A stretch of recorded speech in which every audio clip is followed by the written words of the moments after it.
Hello, everybody. This is Nanette Kennedy with Humanities Team and the Evolution Revolution. And today is the 21st of November. The month is flying by. And we are reading The Only Thing That Matters. It's Conversations with Humanity, Neale Donald Walsch's book. And I'm going to hand this over to Linda in just a minute, but I wanted to tell you that over the weekend, instead of packing, I've been trying to organize all of our videos into separate playlists, of which there are quite a few. So anyway, if you're listening to this as a pre-record, you'll be able to find the dates of where we are at the moment, or if you want to start at the beginning. Okay, Linda, I'm going to hand it over to you. Okay, hi everybody. So we're reading The Only Thing That Matters, which is Conversations with Humanity, Book 2 by Neale Donald Walsch. We're on page 187, which is the beginning of chapter 38. A bit more about basic instinct. I'm going to turn my video off just so we have the best shot at a clear read. Dear companions on the journey, no human being wants merely to get by. We want to rise to the highest expression of ourselves that any moment and that this entire life will allow. We mentioned this before, but let's delve into it a little more deeply, because it's important that you have a full articulation of the driving motivation of your life. Our basic instinct is not survival, but revival. The revival of the grandest dream that lives within all of us. The revival of the greatest idea we ever had about ourselves. The revival of the original truth that we held about God, which is that God wants only the best for us and gives only the best to us and sees only the best in us and has in store for us nothing but the best. This whole life is not about redeeming ourselves from original sin, and never has been. It's about reclaiming ourselves with original truth. Life is the best, and we've made it seem as if life is the worst. God is the best, and we've made it seem as if God is the worst, or at least the scariest, the most judgmental, the most vindictive and vengeful, the most damning and condemning and punishing. Wow, no wonder humans think that it is good to be a God-fearing person. Wow. Yet we are all as pure as little children, wandering about in innocent confusion, not knowing, not remembering who we really are, not understanding, not being told what is really going on. We can ignore our basic instinct if we want to, but we can't claim it's not there. It lives within all of us. The yearning by us for the best in us is what motivates all of us. It's what can bring satisfaction to a simple game of solitaire, for goodness sake, or joy into a solo round of golf, or the overcoming of a bad habit, or the improvising of one's reaction to a challenging person or event. It's about beating yourself, besting your own last best effort. It's about being better than you ever were before, without there needing to be anyone else around to know it, much less compete with. It's not about competition.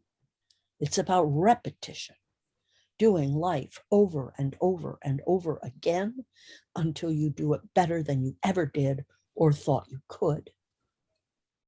This is what your life is all about, and eternal life as well, giving you a chance after chance to best yourself. And please notice, for God's sakes, please notice, this is not the same as doing something over and over again until you get it right. This is not about being right or wrong. This is about being better and better.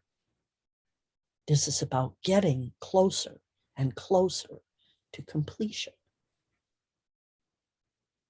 This fundamental impulse of every human is what we have called here on these pages divinity.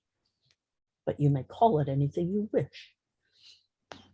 The highest expression of life, the greatest expression of self, the grandest expression of being.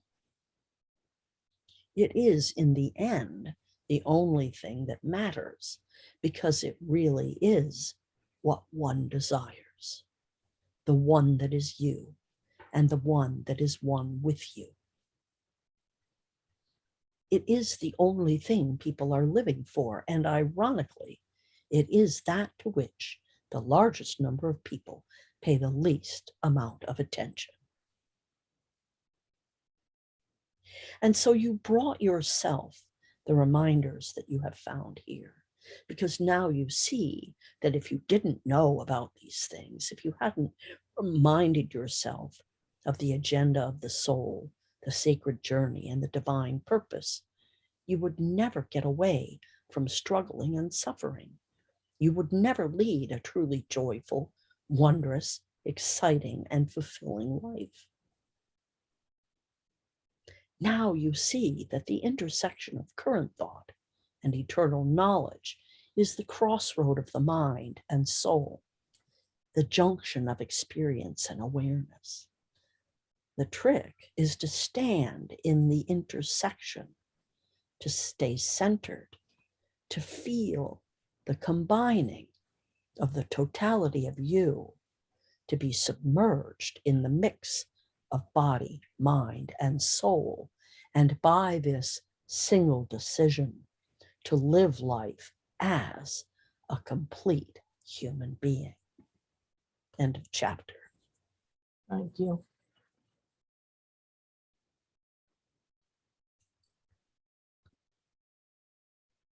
And who would like to begin?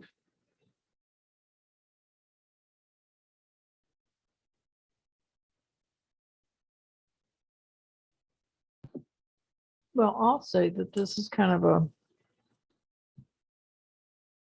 seemingly wrap-up chapter.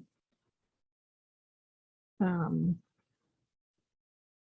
me, it's not anything I haven't read before with Neale. Right. And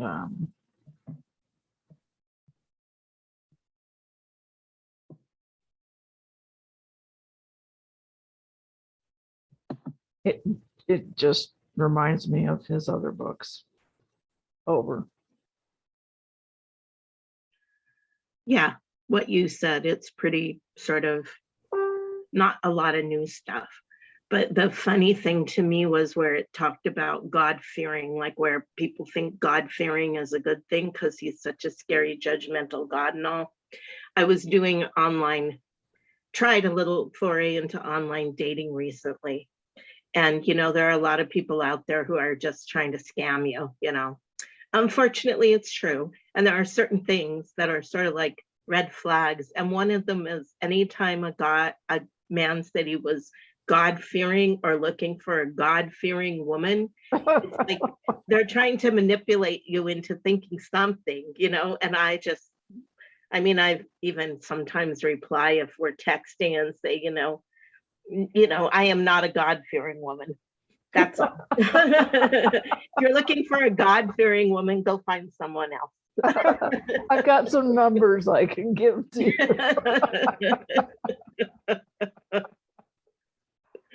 Because that's about the controlling and manipulation, right? I think even using that phrase is the controlling and manipulative aspect of religion. And they're trying to use your natural tendency against you or something. I don't know. Not that it's a natural tendency, but Well, anyway, it's Control. funny. Yeah, it's very much control. control and manipulation. It's funny. Mary, what did you ever try when you're on this online dating? What will you get when you are looking for a God-fearing man? What would you get? Oh, I do. I'm not looking for a God-fearing anything. It's very old paradigm, and I am not into that stuff. Yeah, it's I know energy it's is very. run the other way kind of information. Yeah. Yeah. But perhaps I think even TC, there is a TC test here. It's Ann Derby. Yeah, I know. Because she perhaps knows something about, okay. And hello. Yes, welcome, Ann. Hi, everybody. We're glad to see you here. Hi. Thank Like she you. brings that light halo behind her. Yes. Yeah. I think one of the things I want Look to at add, that. one of the things, and it's funny, I would have not even thought about this or given it a second thought had you not mentioned what you just mentioned, Mary, because I have to say, nothing short of absolutely gorgeous man. About 2 weeks ago, I just friended him because he looked, first of all, he was gorgeous. But I read on his page, what kind of things he was into. And anyway, he private messaged me and wanted to get on a phone call. And I said, I didn't even answer. I didn't even respond.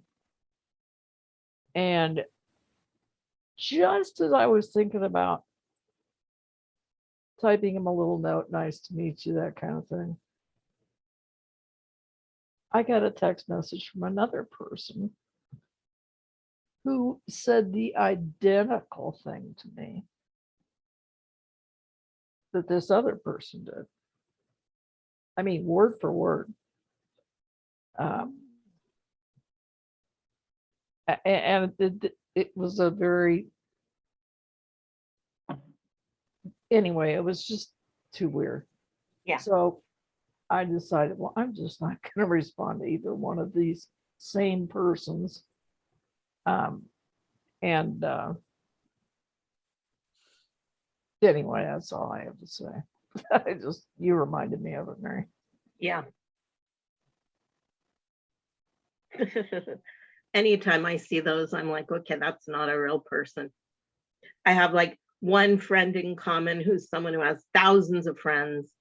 And he, anyway, yeah, it's crazy how much nonsense goes on out there.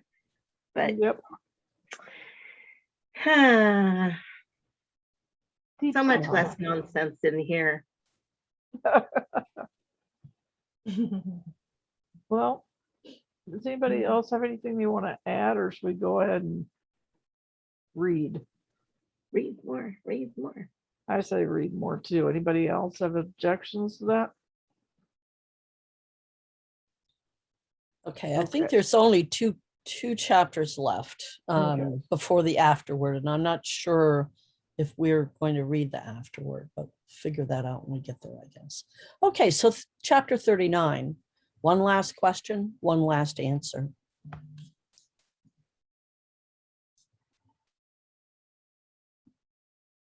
All of this you may have already experienced. It is not as if this book is bringing the possibility of it all to you for the first time.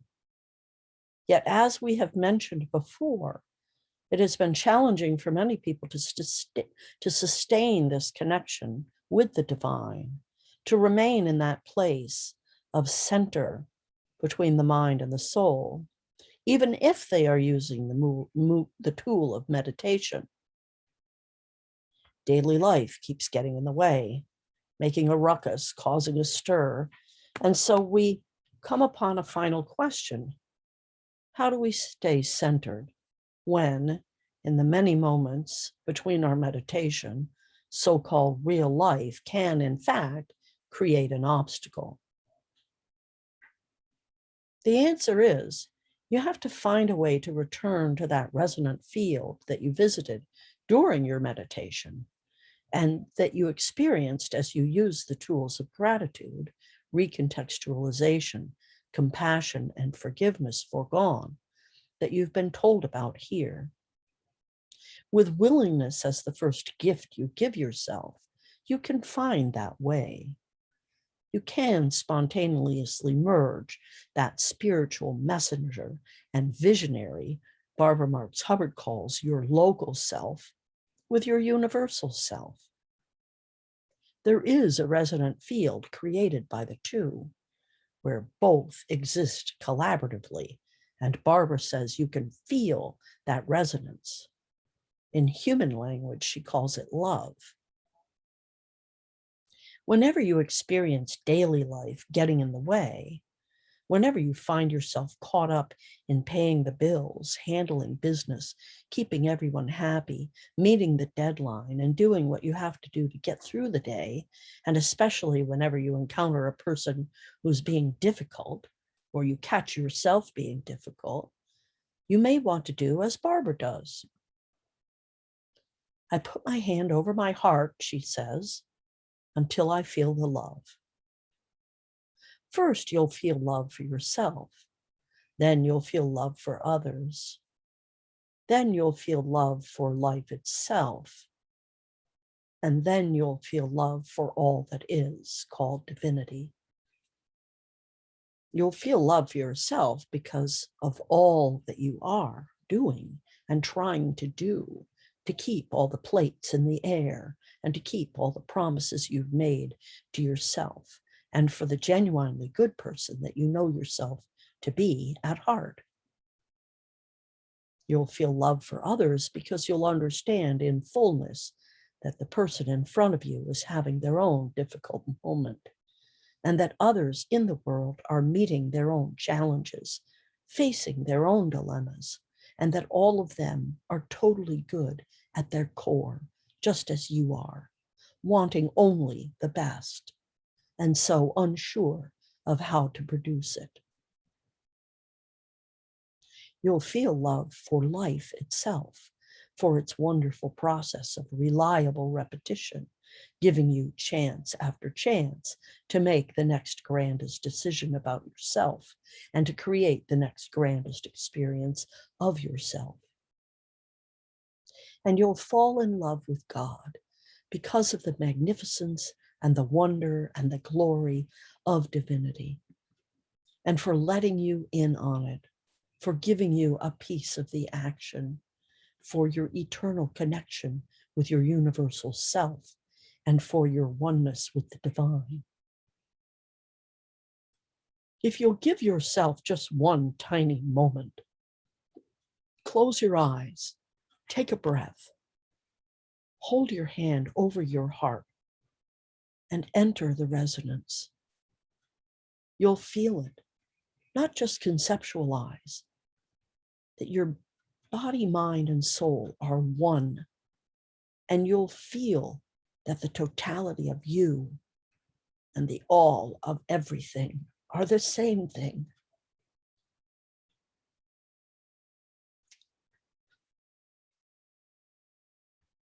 But you have to be willing.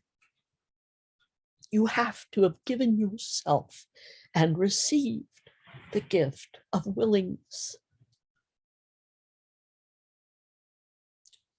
As you look around you, you will see that many people have not. Their current thought is not combined with their present awareness, much less the eternal knowledge of the soul. And they might label all of this nothing more than New Age gobbledygook. God is the answer, some of them may even say, but then they'll insist on making God an angry, violent, and vindictive deity. giving humans the perfect rationale for being angry, violent, and vindictive with others. This is not the answer, and this is not the truth about God. Others say there is no such thing as God, that traditional religion, as well as this so-called new thought, spirituality, have it wrong, and that there is no resource in the form of divinity that is open for us for guidance or assistance at any level. In both cases, this is the biggest error in assessing its reality that humanity has ever made. There is a single sentence that sums up the entire message of Conversations with God in 5 words. Here's God's message to the world. You've got me all wrong. If we have no belief in God and no belief in the existence of the human soul, we are left with the limited device of our mind. It has been stated here repeatedly that this life will make no sense whatsoever to our mind.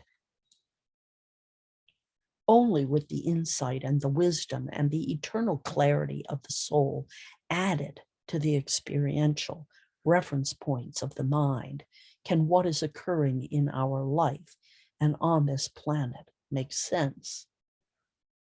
And only with this combining of the mind and the soul can one's perspective be sufficiently enlarged to find hope in what would otherwise be a seemingly hopeless world. A soul knowing. If your thought is a negative one, it is the work of your mind alone. The world stands today in need of healing, in need of help, in need of being recreated, if and only if the way it now presents itself is not a reflection of who we are. If we want to keep things the way they are, then the world needs nothing. Only if we see a world that does not represent, that is, represent us, do we need to regain the immense power that God and our soul provides for us and use it to alter our experience of life. It is observable that the largest number of people are not tapped into that power. They have not approached the intersection of the mind and soul. Some may not even know of this resonant field. Or if they know it does exist, they may not know how to get there. Or if they have gotten there, they have retreated into their mind because they were familiar with that territory. The result is that millions of people are holding negative ideas in their current thought. You're observing this, no doubt, all around you. You hear from social networks and public media all over the world statements such as, utter disaster is ahead, global calamity is on the horizon, system collapse is inevitable, life is nothing but an unending struggle, things are only going to get worse, there is no possibility of anything getting better, none. I cannot survive any of this and be happy in this world. I'm not even sure I want to be here. I'm not sure I want to live. Because human beings everywhere find themselves now deeply immersed in this milieu, even some ordinary optimistic people have begun to gravitate towards those ideas. And gravitate is the right word, because it is a gravitational force that pulls us all downward, so that we see only the gravity of the situation and the grave nature of what we assume to be our only possible future, which would lead anyone to yearn for the grave itself. Yet you can choose not to gravitate, but to elevate. You can choose to elevate your thinking, elevate your declarations, and elevate your expectations through elevation of your inner self to your eternal awareness, where you clearly see what consciousness is placing before you. And you see it not as the end of anything, but as the beginning of everything. Certainly of everything that really matters. For even if the whole of our exterior world does fall apart, which is not going to happen, even if our economic systems totally collapse and our political systems completely cave in and our religious systems suddenly dissolve, and even if every social system utterly disintegrates, there will still be us. And fascinatingly, we will no longer be separated because we will all be in the same boat. With the disbanding of our systems will come the disbanding of our separations. No longer will we see each other as rich or poor. No longer will it matter if we are Democrat or Republican. No longer will labels, conservative or liberal, Christian or Jew, Muslim or Hindu, have any separating power. It won't matter if we are black or white, gay or straight, male or female, young or old. And we will finally see that all these systems we had put in place to make it a better world did nothing but separate us. So all that would happen is our artificial differences would dissolve, our separations would disappear, our imagined superiority would be laughingly discarded, and our inability to compromise on even the smallest things would instantly evaporate as we all strived together to build a newer world. If we came from the wisdom of our soul, that newer world would likely include this list, as found in The Storm Before the Calm, which was the first volume of this book for those that didn't join us for that reading. An acceptance at last of the true identity of all humans as an aspect and an individuation of divinity.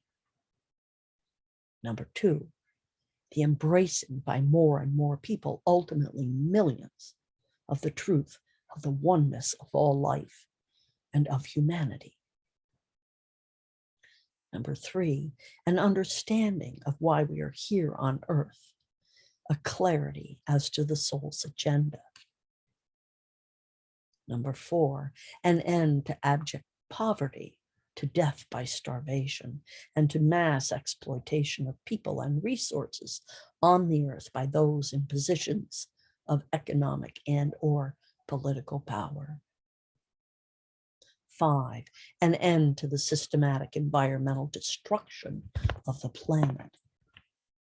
6, an end to the domination of our culture by an economic system rooted in competition above cooperation and in the continuing quest for economic growth.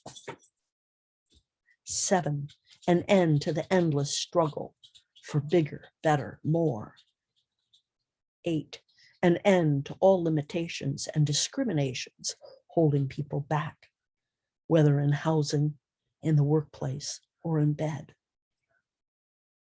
The providing at last of an opportunity, one that is truly equal, for all people to rise to the highest expression of self. And 10, not putting into place of adjustments to our social systems for the sake of social correction, but as a living, on the ground demonstration of who we really are and who we choose to be as a species. We would produce a new kind of leadership on our planet as well. not leaders who say ours is a better way, our political philosophy, our religious persuasion, our sexual orientation is better than yours, so follow us. But rather leaders who say ours is not a better way, ours is merely another way. But if we all walk together, if we all work together, if we all pull together, we can create a way to make things better for all of us, Black or white, gay or straight, young or old, male or female, because we are all in this together. Nothing separates us except that which we allow to stand between us simply because of a thought that we hold in our head, a thought that was probably not even our own experience, that was picked up from somewhere else. We would find that our differences do not have to produce divisions. Our contrasts do not have to create conflicts. Our aspirations do not have to generate castinations. In short, we would create a new way of being human. End of chapter.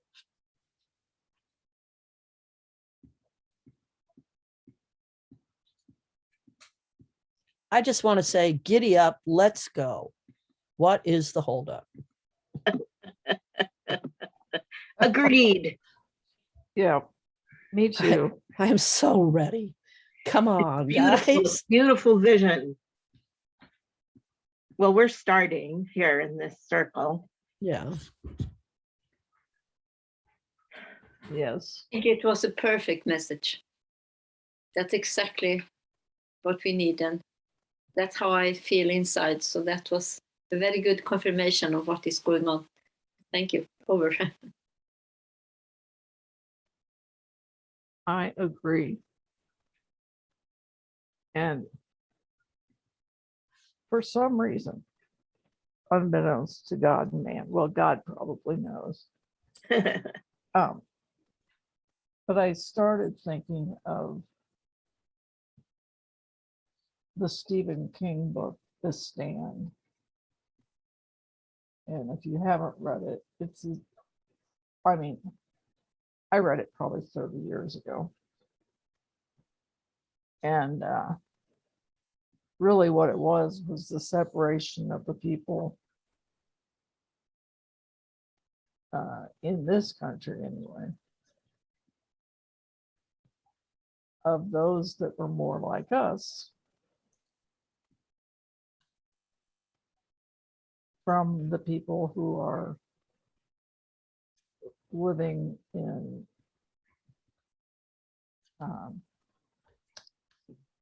what's the word I'm looking for? Violent behaviors, and don't seem to get it. So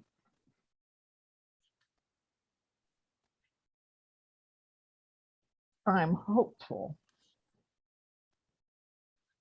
that people can come together as one, because we are one, whether they know it or not. And I think once we get to that spot, I mean, like this group is a good example of what it's like to be, we don't always agree with one another, but it's not like I suddenly turn your face off on my Zoom connection.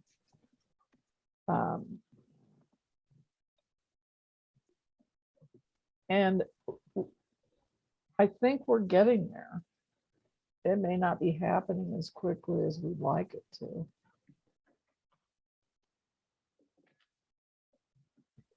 But there's hope. And I will say, backing up to the previous chapter, I think it was the previous chapter where Barbara Marx Hubbard says, place your hand over your heart. Mhm.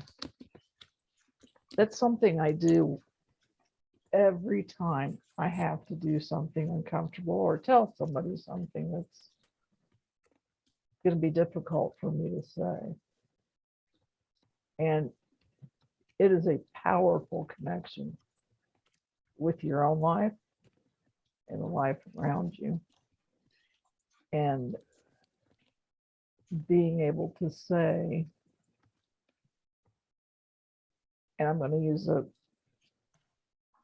real example here,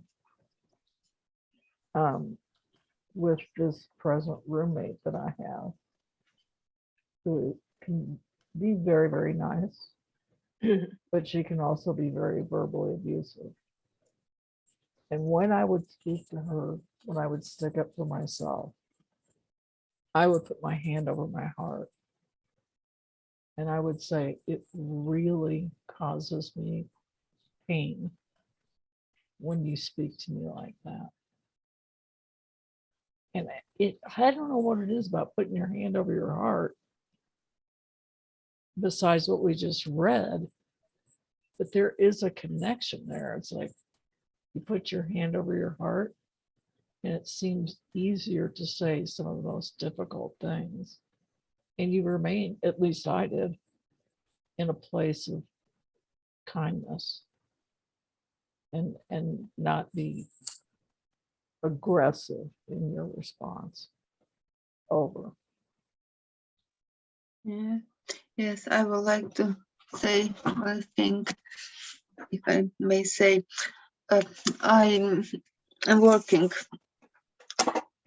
actually now at university as a professor of marketing, but I can't understand why people, enterprises, how can they only have in focus to make profit and destroy the nature, exploit workers and some others.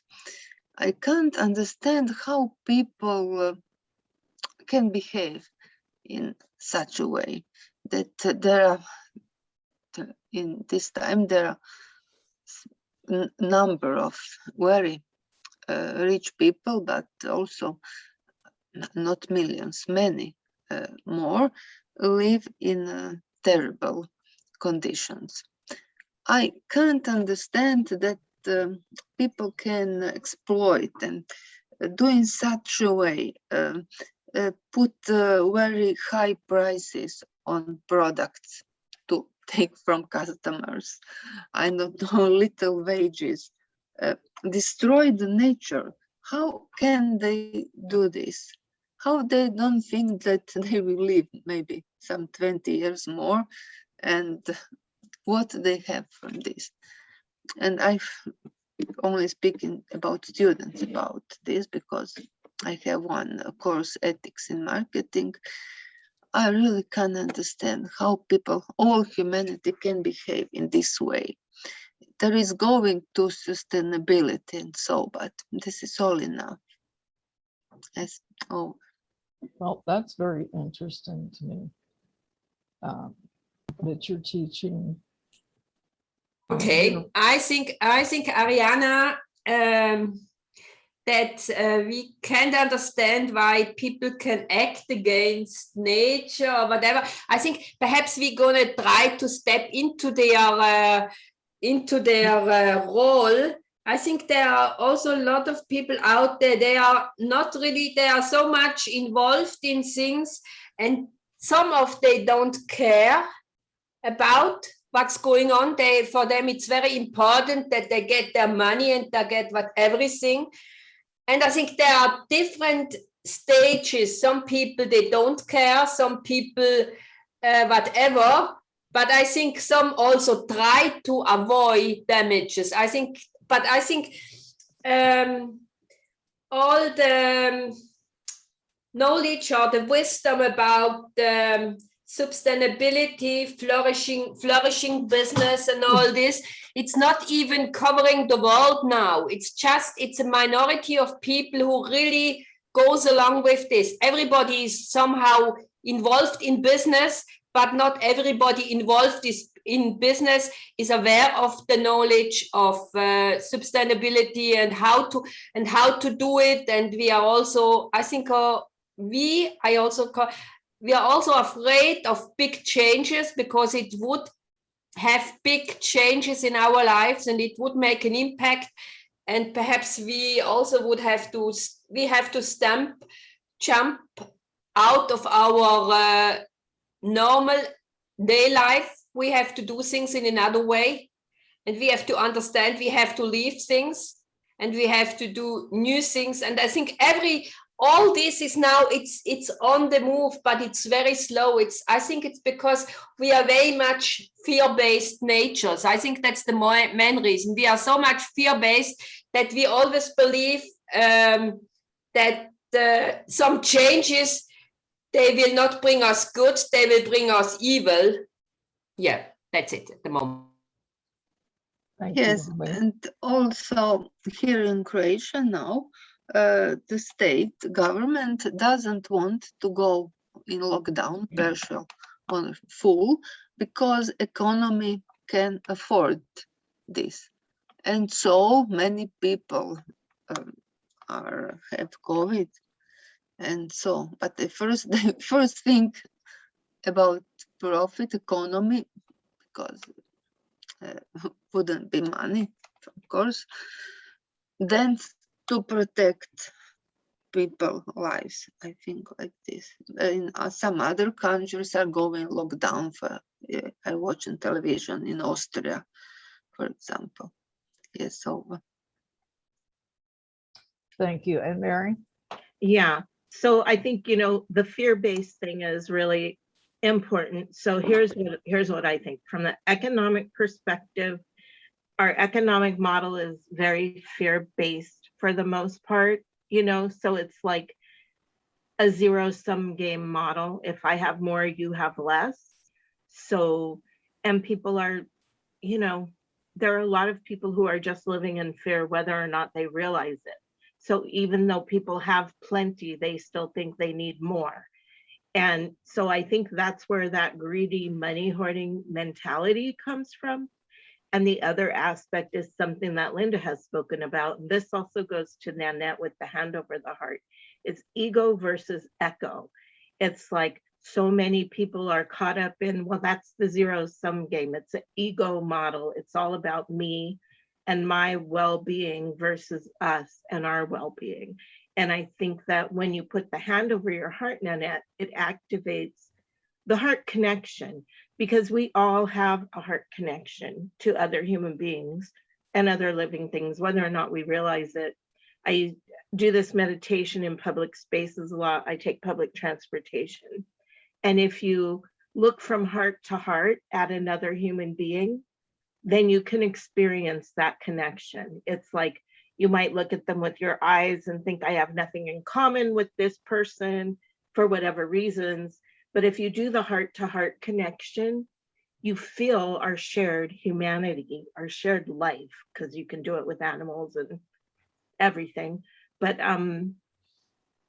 so that's what I have to say. The heart-to-heart connection is what brings the oneness.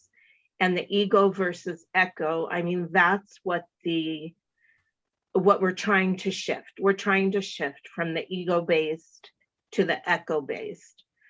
And from my own experiences this week, there was a situation that came up where someone was being fairly, someone I work with, I work at a school, one of the professors was being a bit overly demanding with me. And both of my bosses commented on how well I handled the situation. And I realized it's like, it was totally that Linda ego versus echo thing. Not that I put it into words, but it's like, we're all on the same team. And I'm trying to make us all feel good about being on the same team. So, my ego went over there to the side, because I could have gotten all defensive and angry about what was happening. But instead, I just was like, not like that. I was very echo. So that's all. That's what I have to say. Thank you. Let me weigh in here on this.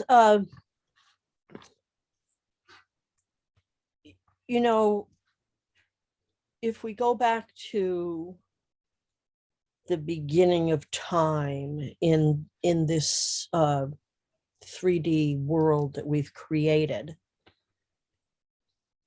very early on, the idea of controlling other people came into play, and the separation between us and the competition and the fear.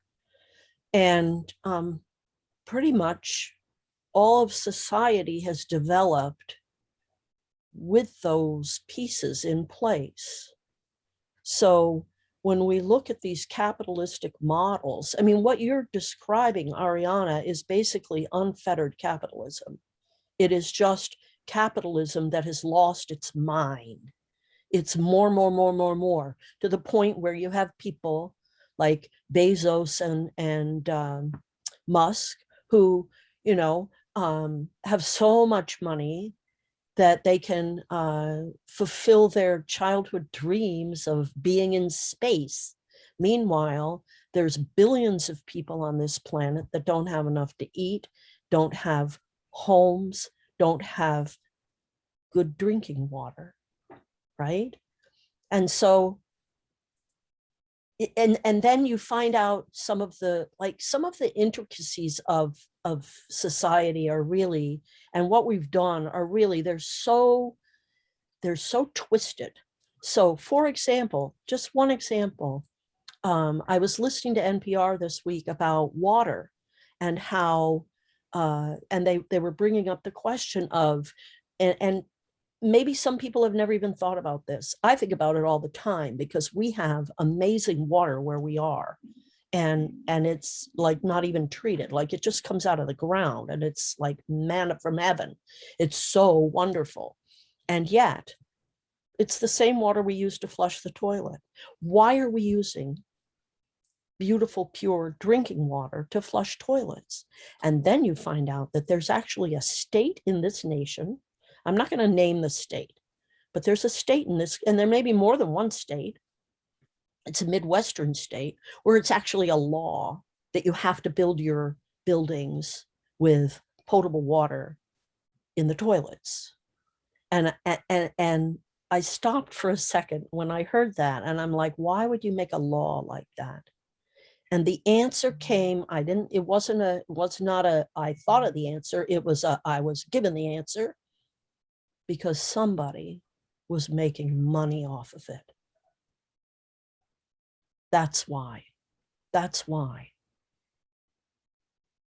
And so when we stop and we start to question, why are things the way they are? In the end, it comes back down to who's making the money. And that is capitalism gone crazy. So the only answer is the answer that's in this book. It's the answer that we talk about in whatever book we're reading from Neale. It's oneness. There is no separation. What I do affects other people. When I flush the toilet, it affects other people because I'm using water that could be left in the earth for someone else to use for a potable reason. And yet, you know, instead of using rainwater or instead of using, you know, gray water. So, and the thing, the hope, the thing that gives me hope is the children, because the very young adults now, there are young adults who are asking questions like, where did this clothing come from? Where was it made? They're stopping to think because they realize that everything we do affects everybody else. And so that's what gives me hope, is that these ideas are coming to the surface. They're being spoken about more and more. And slowly, in this 3D world of time, things will change. They are changing. But I totally feel your pain because And it's one of the reasons why, like, I can't deal with marketers, people who are trying to tell me how to market my stuff. I've never been able to deal with them, because the framework within which all of that exists is a framework of competition and lack and scarcity. And that isn't the world I live in, and that's not the world I know exists. Over. That's an excellent point you just made. And definitely, and I agree with everything you said, but it was a very thoughtful response, Linda. Thank you. I had a boyfriend once who used to say, whenever something doesn't make sense, follow the money, which is kind of a short version of what you were saying. Yep. Um, I think the money is where the value is at the moment. And that's kind of, motivates people, like almost like your own value. Like say you have there is no sort of concept of a spiritual side of things, which there isn't for some people. And I start to wonder, then I suppose the value is all in the material. And I was remembering my friend told me when he was in Germany in the Second World War, there was a suitcase left on the ground, as people were queuing up for bread or something, and it was full of money. And people emptied the money out on the street and took the suitcase because there was no value in that currency anymore.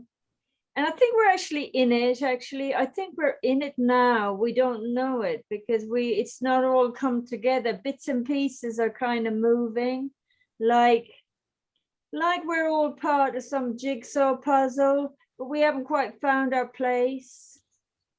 And that thing, if you haven't got like a spirit, if you haven't connected with the spiritual nature, it maybe when we're dropping into our heart, like when Nanette says that, the heartbeat, you're dropping into the heartbeat, which is connected with the earth, which is life. Yeah, I mean, that's just what I was wondering about. Value.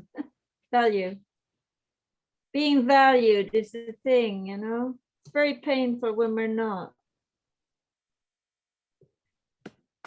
Thanks. And also pricing. Going back to Ariana, I'm self-employed. I have real difficulty pricing things, and then I realize, oh gosh, it cost me all that. Oh my God, I'm hardly able to afford to go to the dentist, and I need to charge more. And then I get worried. Oh, is it too much? And I have all this.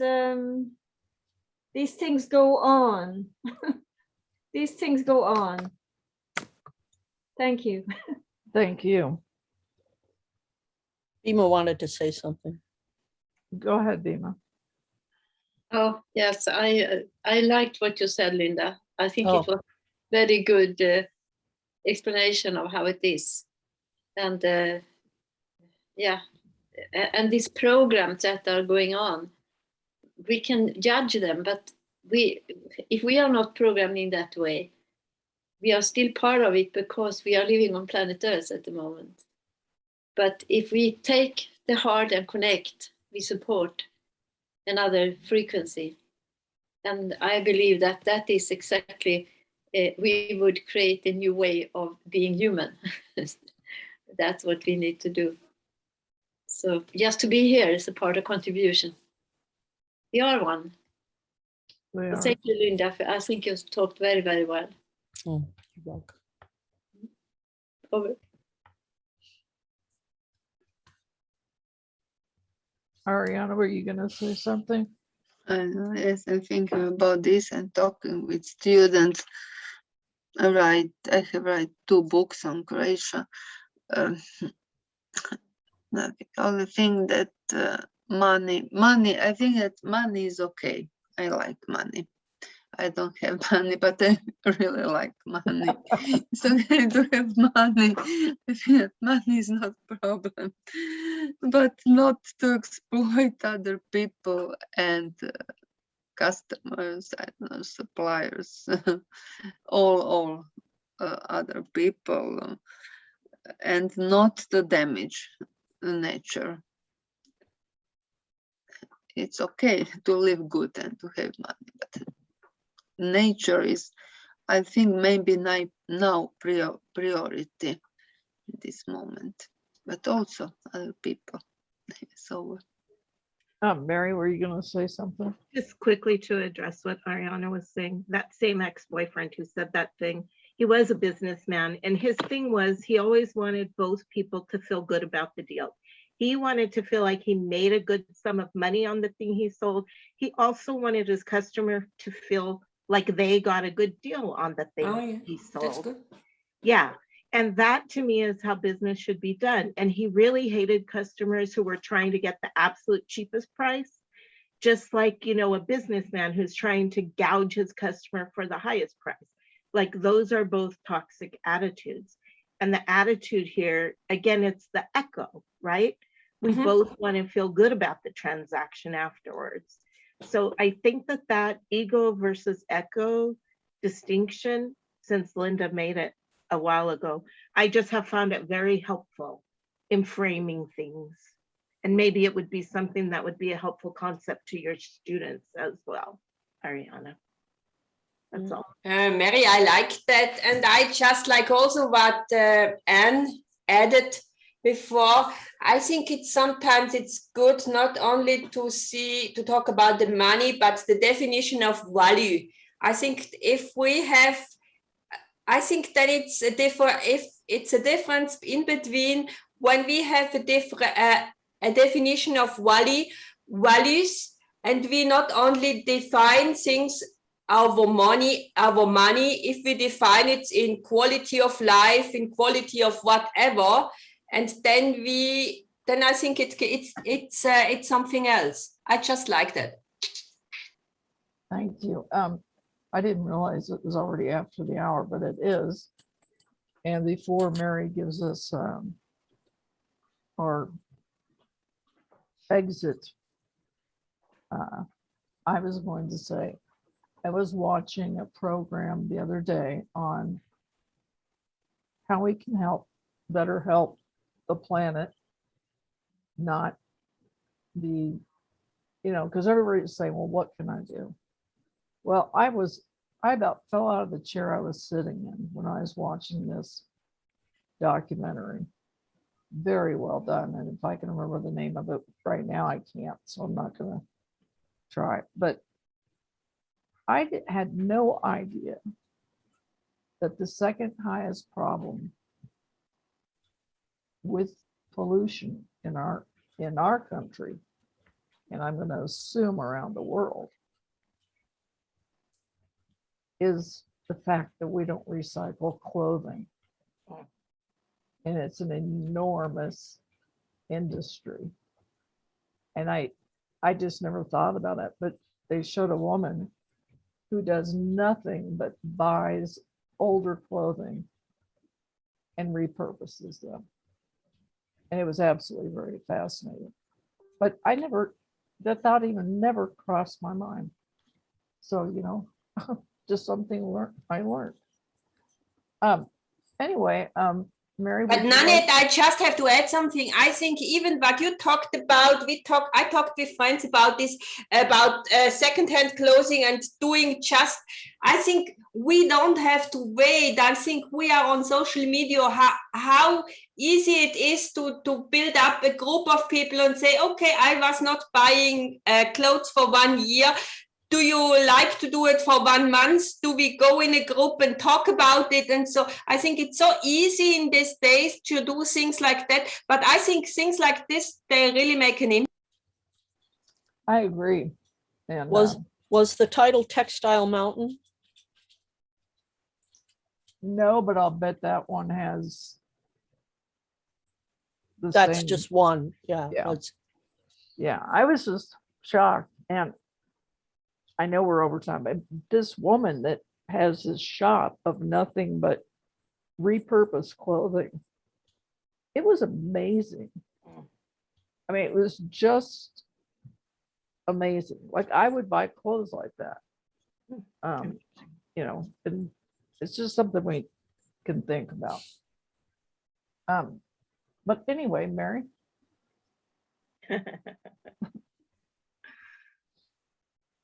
Thank you, universe, for bringing us all together here in this circle to start creating the new, you know, I mean, not start, it's not like we're the only ones, but throw our energy into this shift from ego-based thinking to echo-based thinking.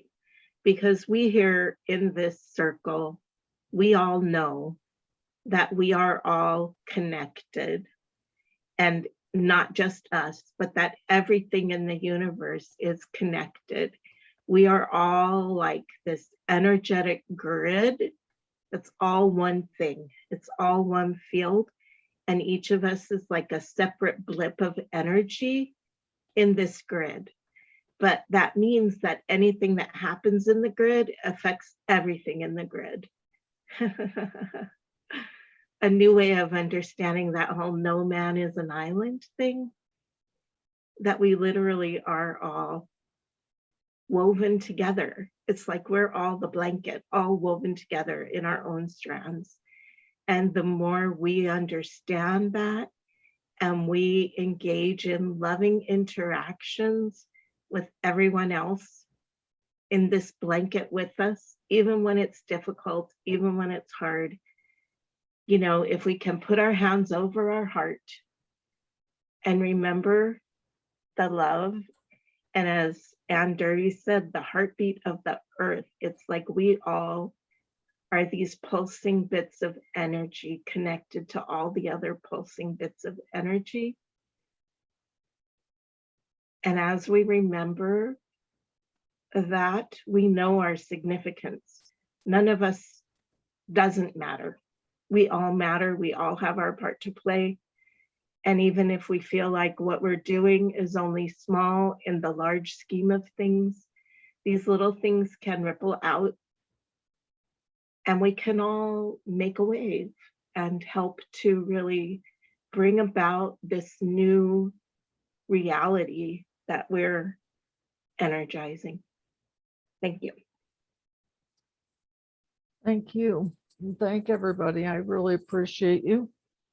And I appreciate everybody's thoughts and comments. And Kirsten, you're so quiet during these meetings.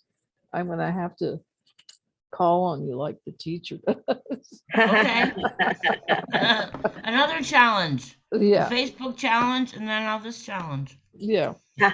No, we'll get it figured out. Anyway, I love you all. And for those who celebrate Thanksgiving, because I actually know that I didn't know this till about a year ago, but there's a lot of people in Europe that celebrate Thanksgiving. So anyway, that's this Thursday for those of us that live in the States. And Canada is in October, right? Yeah, it's like October 10th or something. Mm-hmm. It's the first, I think it's the second Monday of October. But anyway, everybody have a good Thanksgiving if that's what you're doing. And we will gather next week, and I'm sure we'll finish this up by next week, and we'll move on to what God said. So What God said? yes. Okay. Yeah. I think I may have that one. That's good. Oh, Yep. Okay, I that have one. it, but mine's packed, so I am not digging it out.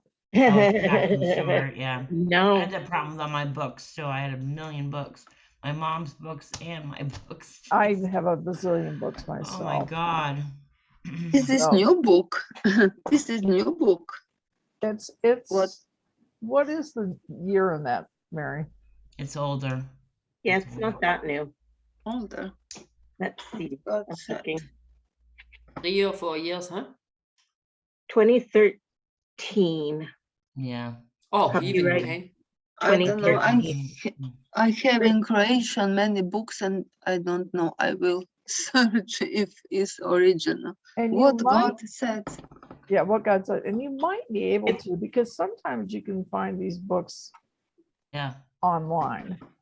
On Um, Amazon, sometimes they're for $2 or $3, $5. Well, I'm talking about you can find somebody who took the time to type it out. Oh. Or like I PDF it. understand. Yeah. Hmm. So, all right, everybody, I love you and see you next week. I will not be there next week because it's the first of Advent here. Oh, The All right. Oh. it and- is. Yeah, and my family assemble and my son have birthday and so on. Okay, well, we'll be thinking about Enjoy. that. Yeah, enjoy. All right, Bye. love you all. Bye. Happy Bye. Thanksgiving. Thank you. Bye. Bye-bye. Thank you.